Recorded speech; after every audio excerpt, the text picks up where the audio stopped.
Hello everyone, welcome to my channel.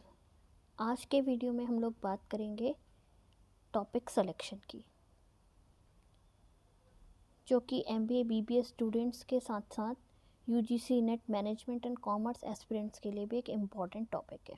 तो चलिए बिना किसी टाइम वेस्ट किए टॉपिक की शुरुआत करते हैं। वीडियो को लाइक करना ना भूलें, लाइक एंड सब्सक्राइब करना ना भूलें एंड बेल आइकन को प्रेस करें सो दैट मेरे हर नए वीडियो की अपडेट आपको मिलती रहे। तो चलिए स्टार्ट करते हैं। सबसे पहले we will start with the definition of selection. Selection is what? Selection is the process by which candidates for the employment are divided into two classes, those who will be offered for employment and those who will not. इससे पहले वाले topic में हमने बात करी थी recruitment की। Recruitment के थ्रू क्या होता है? Recruitment is what? Recruitment is simulating candidates for applying job in our organisation. तो इससे हमारे पास एक पूल ऑफ कैंडिडेट गैदर हो जाता है। अब एक बहुत बड़ा प्रॉब्लम क्रिएट हो जाता है कि उसमें से राइट पर्सन को सेलेक्ट करना। तो ये जो पूरी प्रोसेस होती है, this process is called what? Selection. Basically अगर हम दूसरे वर्ड्स में बात करें तो सिलेक्शन का मतलब होता है अनसुटेबल अप्लीकेंट्स को वीड आउट करना एंड जो उन इंडिविजुअल को सेलेक्ट करना those who are having prerequisites qualification and capabilities to fill the jobs in the organization, right? So this is what the selection is. Now come to the next thing.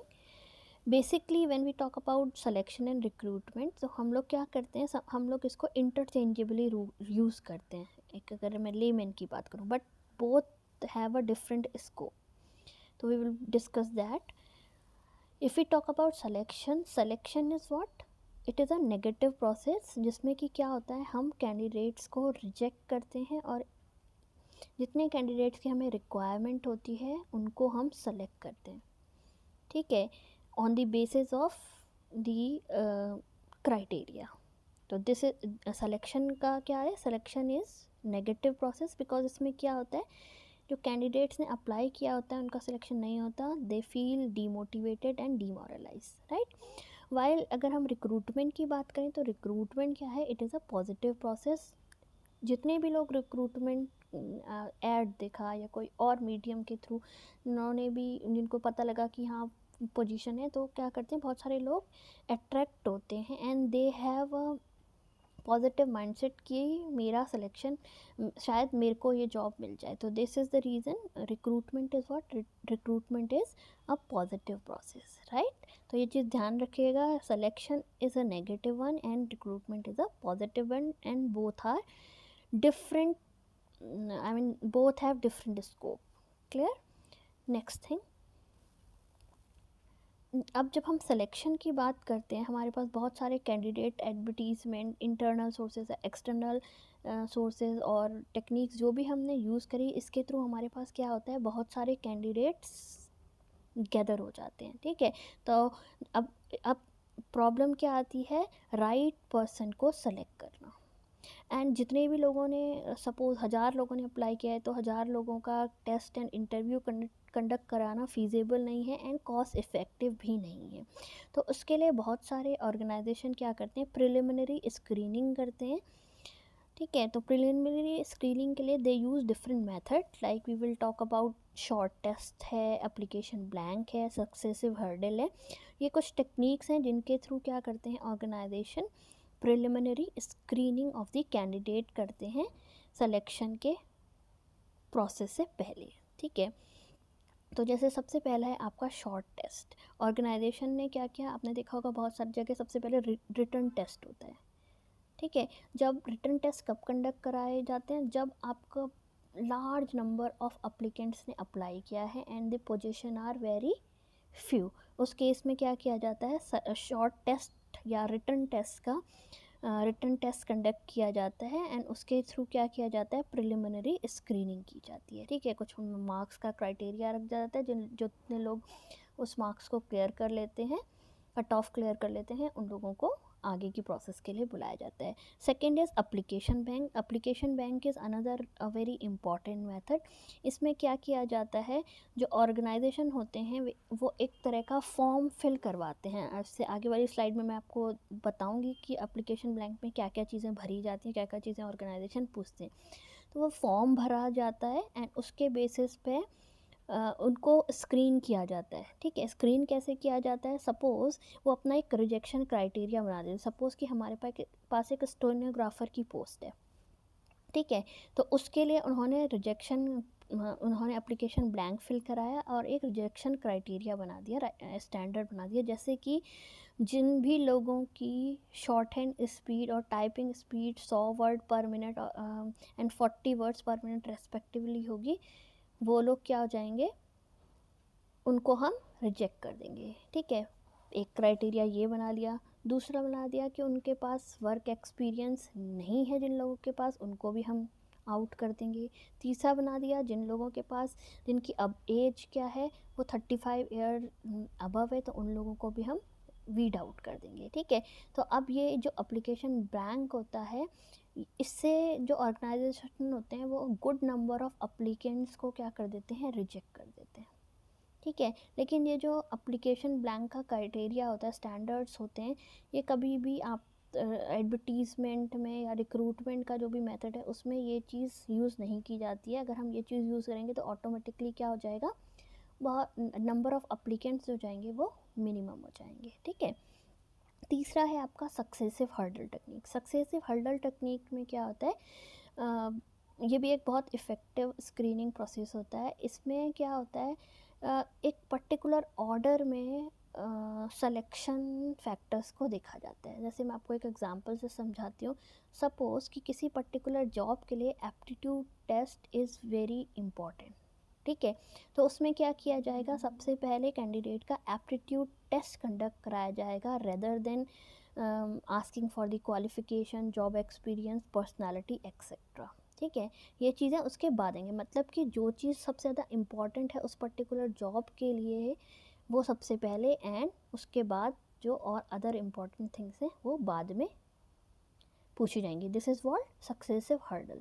एक एक करके candidate उनको clear करता रहता है और आगे बढ़ता जाता है। क्लियर, तो this is what the successive hurdle technique. Next is the review of application blank.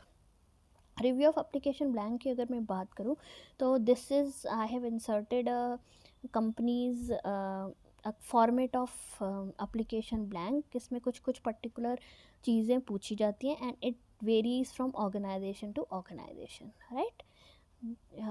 आप इसको देख सकते हैं तो आपको एक आइडिया लग जाएगा कि किस तरह का एप्लीकेशन ब्लैंक होता है ऑर्गेनाइजेशन में। जैसे कि एप्लीकेशन, अब कौन कौन से क्वेश्चन हैं जो एप्लीकेशन ब्लैंक में पूछे जाते हैं। सबसे पहली चीज़ आती है आपकी personal data and biographic information. Personal data में आपका नेम हो गया, एड्रेस हो गया, टेलीफोन नंबर्स हो गए, ईमेल आईडी हो गई, एज हो गया, आपका जेंडर हो गया, देन बहुत सारी जगह चिल्ड्रंस भी पूछे जाते हैं। लैंग्वेज आपको कौन कौन सी आती है ये भी पूछा जाता है। मैरिटल स्टेटस आपका क्या है, ये चीज़ हो गई। देन नेशनैलिटी आपकी क्या है, देन एजुकेशनल क्वालिफ़िकेशन क्या है आपकी, प्रोफेशनल क्वालिफ़िकेशन क्या है आपकी। देन आपका मेंबरशिप ऑफ प्रोफेशनल बॉडीज़। अगर मैं मेंबरशिप ऑफ प्रोफेशनल बॉडीज़ की बात करूँ तो there are number of professional bodies in India. Like suppose कि अगर मैं लॉयर्स की बात करूँ तो लॉयर्स का क्या होता है, बार एसोसिएशन होता है। ठीक है, डॉक्टर्स के लिए क्या है, इंडियन मेडिकल एसोसिएशन है। इसी तरह से बहुत सारे होते हैं, जैसे इंडियन एकेडमी ऑफ साइंस हो गया, इंडियन इंजीनियरिंग एसोसिएशन हो गया, यूनाइटेड नर्स एसोसिएशन हो गया। तो आपकी अगर किसी प्रोफेशनल बॉडी से मेंबरशिप है तो वो भी आपको एप्लीकेशन ब्लैंक में फिल करना होता है। तो these are some information asked in application blank, पहली चीज़। दूसरी चीज़ है आपका chronological employment history. Chronological employment history में आपकी चीज़ें आती हैं कि आपने कहाँ कहाँ किस किस ऑर्गेनाइजेशन में कब से कब तक काम किया हुआ है, जॉइनिंग एंड लीविंग डेट आ जाती है, एम्प्लॉयर का नाम आ जाता है, उसका एड्रेस आ जाता है, आपकी क्या रोल्स एंड रिस्पॉन्सिबिलिटी वहाँ पे रही हैं, वो सारी चीज़ें आपको लिखनी होती हैं। देन रीज़न फॉर लीविंग, आपने उस ऑर्गेनाइजेशन को क्यों छोड़ा है, अगर कोई रीज़न है तो आप उसमें मेंशन कर देंगे। एक क्रोनोलॉजिकल ऑर्डर में इस चीज़ को लिखा जाता है। क्लियर। नेक्स्ट आपका आता है मेडिकल हिस्ट्री। मेडिकल हिस्ट्री में भी बहुत सारी चीज़ें पूछी जाती हैं, लाइक आपको कोई सीरियस इलनेस तो नहीं है, कोई डिसेबिलिटी तो नहीं है, आप कभी हॉस्पिटलाइज हुए हो तो उसका रिकॉर्ड, ठीक है। एंड मेजर ऑपरेशन अगर आपके कुछ हुए हैं तो आपको उसमें मेंशन करना होता है, क्योंकि बहुत सारी ऐसी पोस्ट होती हैं जहाँ पे आपकी मेडिकल हिस्ट्री बहुत ज़्यादा इंपॉर्टेंट होती है। एंड बाद में आपका मेडिकल टेस्ट भी होता है बहुत सारी जगह, जो कि हम अभी आगे पढ़ेंगे।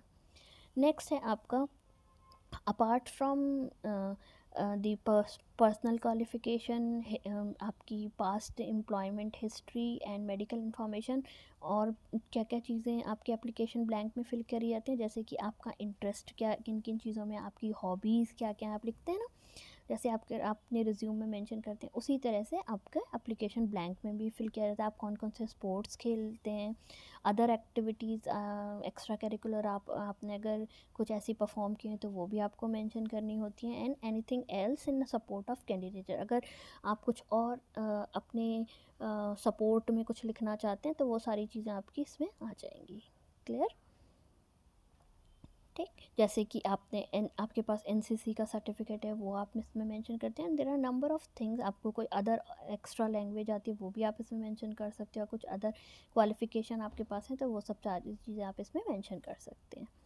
नेक्स्ट है आपका रेफरेंस चेक। रेफरेंस चेक में क्या होता है, आपका रेफरेंस चेक एक पर्टिकुलर कॉलम होता है जिसके अंदर आपको बेसिकली रेफरेंस चेक का पर्पज़ ये होता है कि जो कैंडिडेट है उसके बारे में इंफॉर्मेशन, उसके करेक्टर और एंटीसीडेंट्स आर व्हाट, जो आपके पास्ट में आपने कहीं काम किया है, मतलब प्रोफेशनल चीज़ें, ठीक है, वो सारी चीज़ें पता करना।